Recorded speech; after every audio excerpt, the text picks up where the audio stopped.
Well, good morning, our beloveds.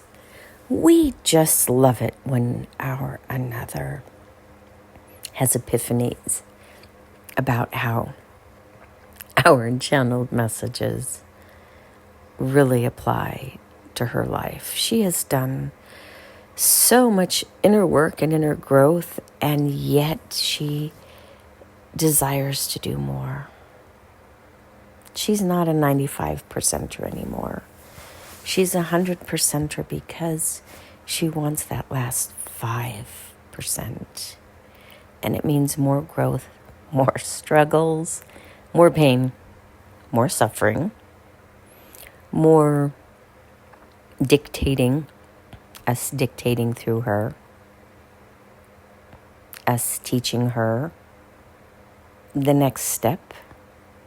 And for those who are watching her journey and our journey, you can feel how our messages differ than other channelers and channeled collectives. We have learned as much about humanity as you all have learned about spirit. You're curious, but only to a certain point. Your lives are busy. They only allow so much space for growth and introspection because you gotta keep the lights on. The bills paid. The novelty wears off after the initial pow. And then you realize spiritual enlightening is not what you thought it was. Spiritual enlightenment is this pursuit of knowledge, of spiritual knowledge, of enlightenment. And really, it's not that. So we will change the term from enlightenment to enlightening. The goal is to lighten the density in your body.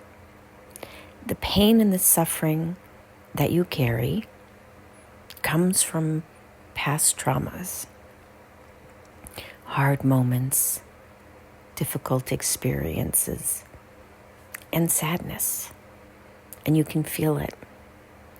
You take those pebbles or those rocks from that moment, the burden, and you put it in your pocket. And then the next one, and then the next one, and then the next one.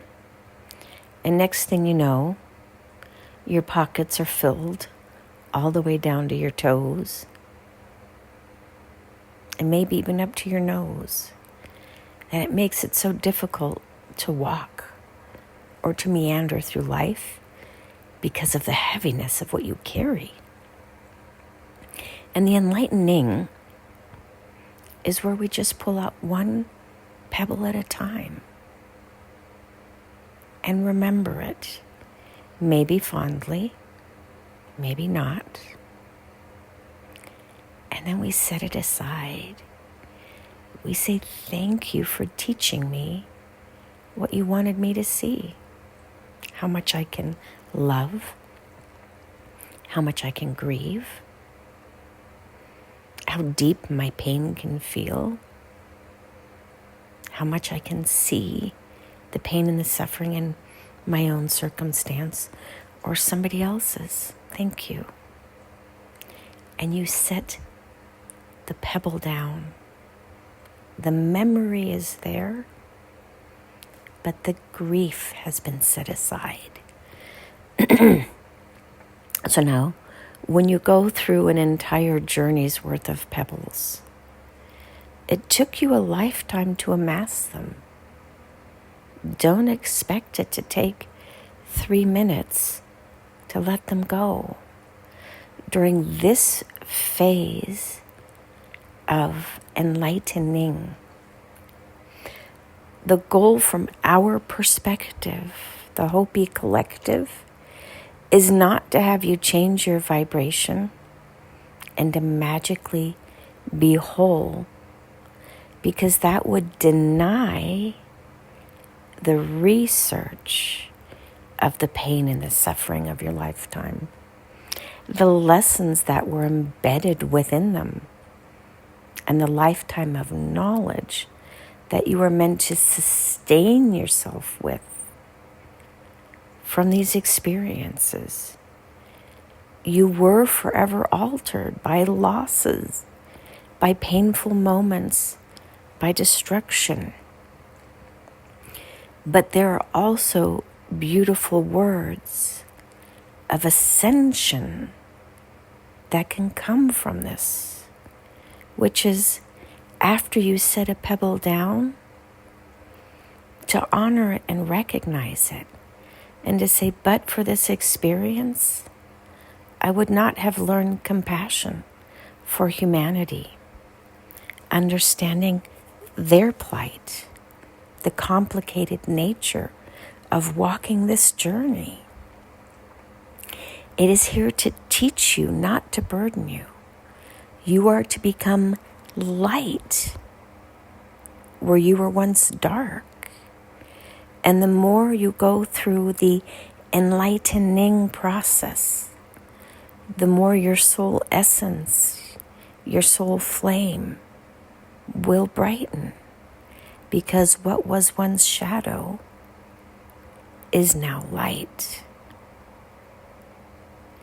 Your path is not only your path, but the path of those that came before you and those who will be behind you.